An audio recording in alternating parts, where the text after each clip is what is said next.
George H.W. Bush was known for his socks. Maybe Biden will be too? Today he wore dark blue socks, adorned with lighter blue dogs. How adorable. Yes, there are plenty of more substantive things to tweet about, but we can have fun sometimes too. Right, Jennifer Epstein? Political reporter at Bloomberg News covering the Biden transition? Jennifer, you're right. I remember all your playful tweets about Donald Trump. Oh, no, I don't actually. It's because you didn't have any. Ever. I don't think you ever had one. Playful tweet about Donald Trump. I saw this tweet. We're in the middle of one of the most riveting, concerning moments of American history, if not human history. Where will our country go? What will happen to our values? And there's so much that needs to be talked about. So much. The pandemic, more important than the pandemic, what the lockdowns are doing, foreign policy, national policy, poverty, hunger, suicide rates, vaccines. All of these things were covered 24/7 negatively before Joe Biden was the president-elect. But now we can talk about dinosaur socks, doggy socks, whatever. And it's not just Jennifer Epstein. If you look down the tweet thread, you find responses from Anna Backstrom Ashbrenner, who is none other than the 2020 editor at USA Today. These are not small people, relatively speaking. These are big people. Simone Sanders herself, one of the heads of Joe Biden's campaign, and a senior transition advisor, and I believe is going to be a senior advisor after the transition as well, replied to this tweet. What's happening? Where's the what's going on with this shift? I'm transported back to the 8 years of the Obama presidency.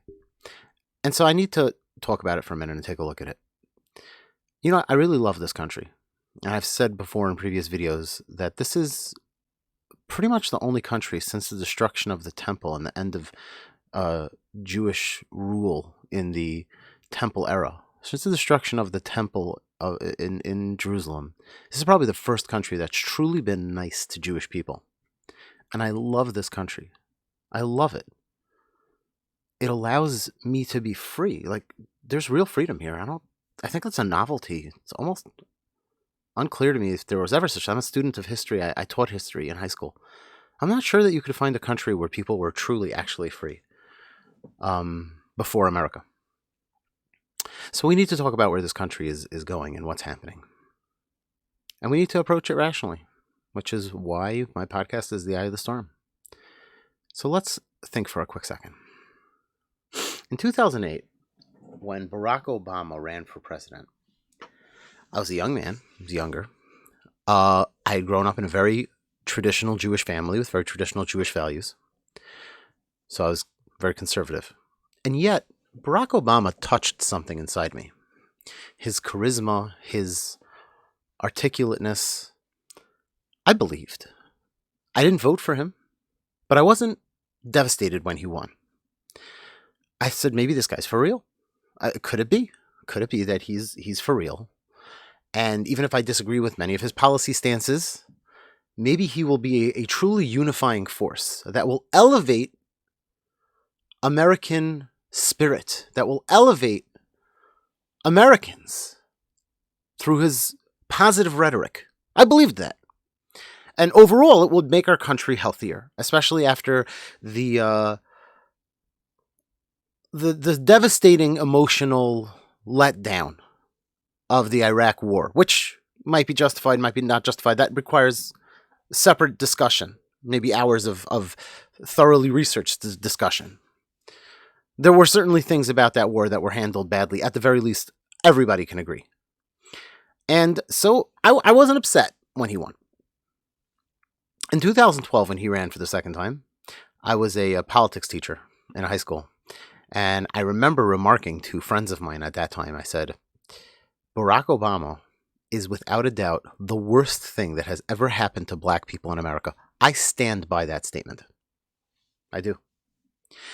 And I said that he's setting back relations with black people in this country by generations. I stand by that as well. And besides for that, I said he is destroying the dignity of the office of the president, what it means to be a president in this country. And I stand by that as well. Many people have said, not the first person to say it, that Donald Trump is a result of Barack Obama. It doesn't require a genius to see this. Here's the thing. If you don't feel bad for the Americans who voted for Barack Obama believing in hope and change, you're heartless. You have to remember, sure, there are extremists on both sides. One side has some Nazis and one side has some crazies running around. The vast majority of Americans, I don't know the exact numbers because nobody does, but we're talking over 90%, are people who just want better lives. That's all they want. So many millions of those people voted for Barack Obama because they believed that Barack Obama cared about them, truly, and that Barack Obama was going to really concern himself with doing what was best for them. But that's not who Barack Obama was. You know who Barack Obama really was? This guy. I'm going to show you who Barack Obama was. I remember this moment vividly. It changed my whole perception of Barack Obama even more than I had already had it changed. When he did this, I remember saying to someone, this is before Trump. There was no Trump at the time. Nobody in a million years at this moment would have imagined Trump would one day be president. I said this is the lowest moment of the American presidency in the history of this country, bar none, including Bill Clinton. Okay? This is long before there was a Trump. So don't even get on me like, oh, what about Trump? First of all, many people will say that Trump never did anything that would approach this. And I think there's an argument there, but who cares?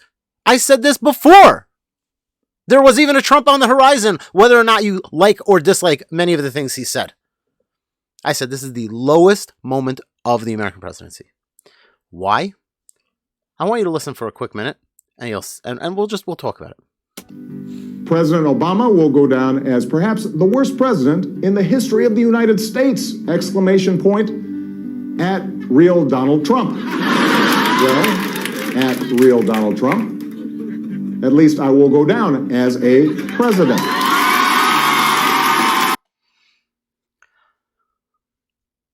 What the heck is the president of the United States doing on a late night comedy show? Doing a bit. So many pundits have spent the last 4 years talking about how Donald Trump has ruined the dignity of this office. The dignity? Barack Obama went on to the Jimmy Kimmel show. Jimmy Kimmel, a disgusting human being who was famous before he got his own show for something called The Man Show, which I'm afraid to even talk about on my videos because I don't want any video that I ever put on the internet to be associated with something so vulgar and disgusting. And if you have the stomach to look up what the most misogynistic, patriarchal, bigoted forms of humor could reach, what levels they could reach, go look up The Man Show. And look up some of Jimmy's more famous bits that he did on The Man Show. The president goes on that guy's show? And to do what? To read mean tweets about himself? This is celebrity culture to a T. The magnification of the awesomeness of self. It's like when I go on YouTube and I see minor celebrities who have YouTube shows like answering Google's most common questions, by which they mean that they put themselves in, they type their names in. I'm making up a name. Melissa Goldberg is, and then they see what pops up and they're like, oh, look at what people are typing about me. The egotism, the sense of, I deserve to be a celebrity. We should all watch a video about me showing what people are searching Google about me because me are so important to people who are, ordinary plebeians. Is that what the president should be? The president should come on television and be like, listen to what many people's tweeted about who. That's dignity? This is your idea? This is the veneer of dignity that you want back from Donald Trump? This guy who does a mic drop? Bam! Got him! Who's nuts, Donald Trump? These nuts! Woo-hoo! This is the dignity that you want? This is who Barack Obama is. This is who he always was. I remember when he went on Jon Stewart's show for an interview. I happened to be, I'm going to confess, in my youth, I was a fan of Jon Stewart. I didn't realize how insidious he was till years later. One day I hope to do a video breaking down his Joe Rogan podcast, which was one of the most disgraceful interactions between a human being and his messed up thoughts that I could ever have seen. I'm referring to Jon Stewart, of course, in that, not Joe Rogan. It's disgraceful listening. I didn't realize how insidious and how twisted his thought processes were, and how lowly he thinks Americans are, and how lowly in general he thinks human beings are, and also how he feels like the situation is basically hopeless and we're irredeemably bad and evil and awful. But that's a topic for a different video. But even when I liked Jon Stewart, I recognized that it wasn't a real news show. Jon Stewart was a comedian, and a very filthy comedian, who had a comedy show where he pretended to do the news. And then one day, Barack Obama goes on to his show for an interview, and I was stunned. I'm like, is this real? Jon Stewart is interviewing the president? Would you go on the Howard Stern show? It's ridiculous. Ludicrous. But then people are like, Donald Trump has ruined the dignity of the office of the president. Irredeemable. This is who Barack Obama was. And millions of people voted for this man to change their lives. But instead they got a celebrity comedian.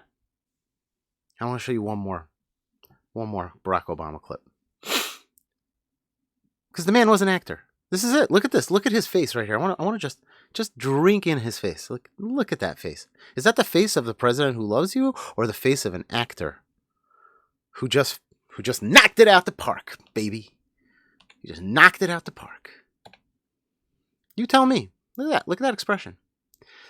I'm going to tell you right now. That's the face of a guy who knows he just knocked it out the park. What did he do? Gave healthcare to millions of people? What did he do? Solve generational poverty in inner cities? What did he do? Make peace in the Middle East? Nope! He dished on real Donald Trump, baby! What? What was real Donald Trump at the time? Nobody thought he was ever going to be president. He wasn't even running at this point. Real Donald Trump was a real estate mogul with a big mouth. Bam! Got him! Big accomplishment! I'm the president, yo! Hope and change! Here's me on Jimmy Kimmel. I know I'm harping on this, but it really bothers me. Because so many people in this country deserve real change, and instead they got Barack Obama. One more clip. Let's go. Obama went to Flint, Michigan. Flint, Michigan is a national disgrace. I don't mean the city, God forbid. I mean the fact that the city still doesn't have truly clean, healthy, fresh drinking water. I live in New York. You can turn on the tap and drink the water. And raise your kids drinking the water every single day of their lives like I do, and never worry. Because this is America, the most advanced, wealthiest, successful country that's ever existed. Greatest country on earth. And there's a city in this country called Flint, where people can't raise their children from birth drinking the water every day, because many of those children will have issues. How have we not fixed it? It's a city. We're not talking about a block. Of course, it's the greatest embarrassment is to the state of Michigan. They should have taken care of this years ago, no matter what the cost. Deal with it. And if you can't, go to the government and beg them for money. This is a legitimate exercise. You go to the government and you say, please help us. We have a city that has poisoned water. And when Michigan clearly failed in their responsibility, this is one of those times when the government should step in. Here you have an actual crisis of a magnitude where a government needs to step in and say, we're going to deal with it. And there are many reasons it didn't happen. Corruption, bribery, mismanagement. I just like so many things that were, it's an abomination. And the fact that Trump didn't fix it is also sad. I guess it's not on his radar as one of the big problems. You know what? It's a national disgrace. It's a symbol of our ineffectiveness as a people to deal with this problem. So he went there. He went to Flint, Michigan, Obama. Let's see what he did. Colleges and land-grant colleges like Michigan State. He's middle of a speech about talking about he's campaigning. He was or some event, and he was talking about, you know, colleges or something. I don't know. I don't remember. I would put money down that was not a real cough. Like actual money. Well, we'll never know because we don't have prophets, and God isn't going to let me know until, you know, after I'm dead. But I would put money on it. Money. We invest. Can I get some water?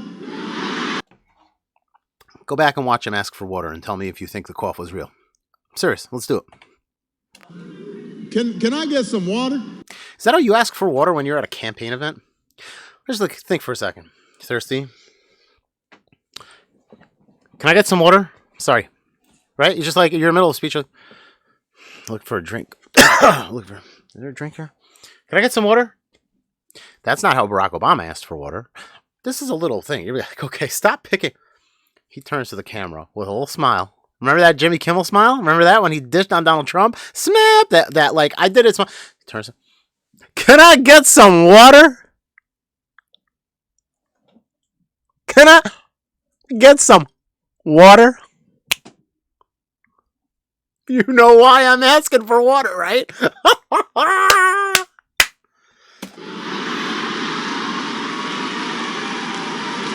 on up here. Come on up here. I need a drink of water. Come on up here. It's the Price is Right. Come on up here and give me that prize. That's how I always act when I'm asking for. I've been a public speaker for years, by the way, and I haven't been on YouTube, but I've spoken in many synagogues in front of very large audiences. Never once, and it's actually happened. I think twice that I had to ask for water in the middle of a speech. Somehow, my voice got dry. It wasn't like this. No. Give us some water.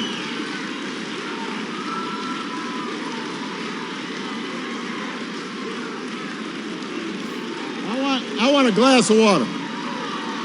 Now, I know you think I'm harping on this, which I am. And you might say, aren't there so many more substantive things to point out about Obama's term? And there is.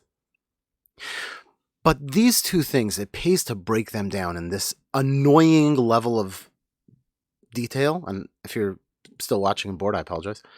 Because it really shows the inner core of who this person was. He's in Flint, Michigan. You should watch the videos of people in the city who reacted to this years later. They're crestfallen, heartbreaking moment when they, you know, it's like, they looked back. They thought this was like a moment, and they look back and they're like, wait, it was all fake. The heartbreak. But let's continue. We're going to discuss it a little more in a minute. Let's continue. I want to watch the whole. It's hard for me to get through this clip without interrupting. I'm not going to lie. I want a glass of water. Sit down.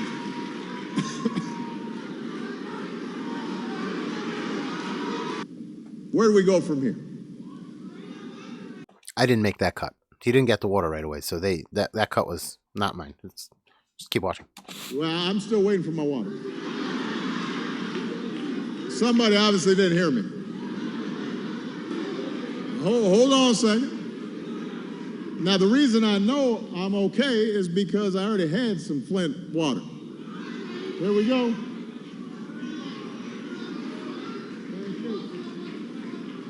Thank you. That's exactly how I drink water. Here we go. Here we go. I'm about to drink some water. Here we go. You seen this? Y'all seen this? Take out your cell phones. I'm about to drink some water. Totally natural. Totally. Guys, I know I'm in Flint, Michigan, and I'm speaking to a city that has had poisoned water for so long that there's children here who are learning disabled. But I just happened just now to need some water. Here we go.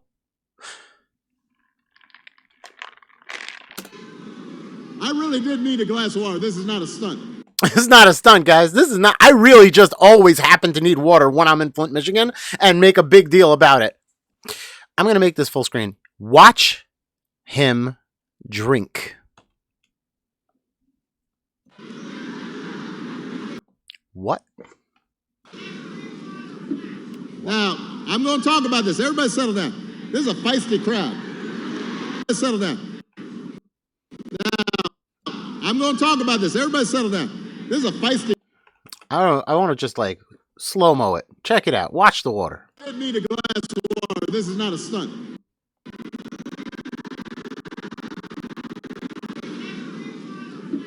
Now, He didn't drink any water. He didn't drink any water. He went like this. He went, oh, delicious. Oh, the best water I ever tasted. Lips smackingly good water. He didn't drink any. Go watch the clip for yourself. Go watch it 100 times. I've sat there and watched frame for frame. The man never opens his mouth. If he took a sip of that water through those pursed lips, then it was like a wisp, a trickle. So that if he had to sit down in front of a lie detector that was reliable, he could honestly say, I drank water. And the lie detector, yeah, he did. He did drink water. I mean, he did. And by the way, one of those pathetic parts of this whole thing, he's like, I know Flint's water is good because I had it before. We're not talking about... Flint's water wasn't like arsenic or cyanide. It wasn't like... Arsenic is actually it's a terrible example. But it wasn't like cyanide where like you drink it like... Flint water. No. Flint water was a low dose of some toxic poison that was in the water tables where if you raised children on the water over the course of many years... there would be serious side effects. Maybe there could be an anomaly where some serious side effects happened in less time. But it wasn't like drinking a cup of Flint water. He could have actually done the stunt. I mean, let's be real. He could have taken the water and gulped it, and he would have been fine. One time to drink some Flint water? He did the same stunt later at a news conference, by the way. And years later, an aide revealed that it was actually bottled water. I don't remember the big scandal, just so you know. You know what's crazy about this and why I'm spending so long about this? I want you to think about something. How much of a psycho do you have to be to do this? Now let's really get into this. Barack Obama went to a city where people had disabled children, where people saw their lives. What is your life except for your children? I mean, is it everything? Maybe it's not everything.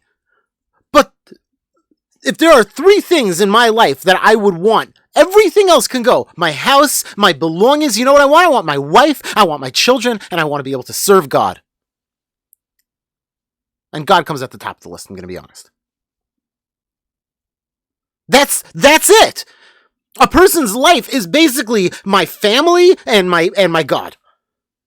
We're talking about people spent their lives raising and pouring their hopes and their dreams and seeing their children get destroyed and seeing the corruption of their politicians. And this man comes in, this is the guy, hope and change. And he walks in front of them and he says, can you all bring me some water? I need some water. Can you all bring me some water? This is not a stunt. I really needed some water. Didn't you hear me cough before? I really needed some water. Here we go. This is how I drink water. I always just say, here we go, and make sure everybody can see it. Here we go. And I know it's good because I drank it earlier. Ooh. French kiss. Chef's kiss? Whatever. Psycho. How could you do this? How could you stand? And by the way, George Bush, for everything I might have liked or disliked, The fact that Americans were led under him, some people say he was responsible, some people say Cheney was responsible, some people say I don't care. Under George Bush, Americans were led to believe that Saddam Hussein had weapons of mass destruction. This turned out to be not true. Never has there been a media frenzy of insane propaganda. You'll say, oh, but that was a national thing and it was on a national level and blah, blah, blah, blah, blah. Okay. Maybe. You could also counter with Saddam Hussein was a truly evil dictator. The people of Iraq had been begging the world for help. He was a sick, sick person. The things he did to people in his country, I couldn't discuss on this video without it getting banned. So there was some positive outcome. Was George Bush just a psychopathic, crazy murderer with no possible, rationalization that he could have thought was possibly true? No, he definitely had rationalizations why he thought he was doing the right thing. He might have even convinced himself that there were WMDs. I could believe that very readily, that he himself believed that. But at the end of the day, it was wrong what he did. He got torn apart. Years later, interviews still, do you apologize to the American people? Every person, Colin Powell, every person who was even slightly involved in that situation, can you apologize to them? Do you know that the American people deserve an apology? You lied, you're a liar. And the way they spoke about him and Dick Cheney and Colin Powell and many of these other war criminals who deserve to be imprisoned, they should be tried at The Hague and they should be shot and drawn and quartered. Because what exactly is Barack Obama doing here? What's the positive benefit? What is the rationalization? This is why I picked this. What is the rationalization for what Barack Obama did here? Can you explain it to me? What is Barack Obama doing that we should say, yes, it's not a big deal, or it's certainly not, because Barack Obama was achieving goal. What was the goal? In the end, Flint still has poisoned water. He solved nothing. What's going on? Why isn't there an insane out? How have we as Americans ever recovered from the embarrassment of having a president that did this? That stood up in front of a city of people whose children were harmed irreparably and pretended that a problem had been solved that was not solved for no other reason than political favor. Can you imagine? What is going on? But we ignore it. And people's lives didn't get better. And that's something I'm going to talk more about in the next video, where we focus on Joe Biden and the millions of people who are hoping that Joe Biden is going to save them. You know, I intended for this video to be shorter, and I apologize. I really get lost in my own emotions sometimes. You have to realize millions and millions and millions of people voted for Barack Obama. They believed in him. They believed that he was going to change their lives. And instead, they got this.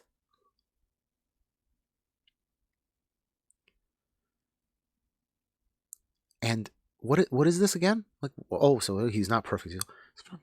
No. He saw himself as a celebrity. Not a president. This is not how a president acts. This is not how a leader of men who is deeply concerned for the soul and health of his people acts.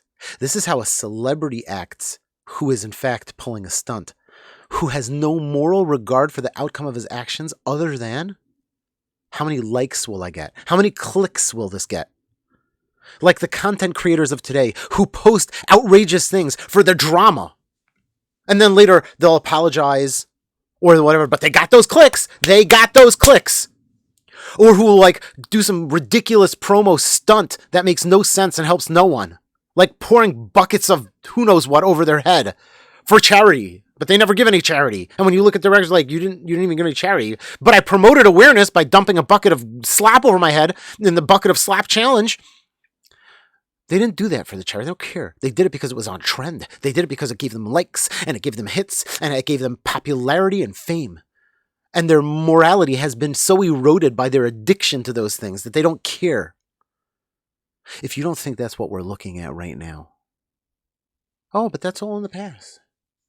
Yeah, well, wait till we get to the next video. This is the Eye of the Storm, and I'm Laser Weiss. And if you know somebody who believed in Barack Obama, maybe you should share this video with them. Because this one clip alone should tell you more than any amount of people talking about scandals and people this, more than any amount of that. This video alone should show you the true heart. Because there is no way a human being could do this who had any moral compass that made sense. I don't care if you believe that Barack Obama did really save millions and millions of people with his health insurance plan, which we could argue about. But even if he did, how would that possibly make this okay? This is psychotically immoral. That's where I'm going to end.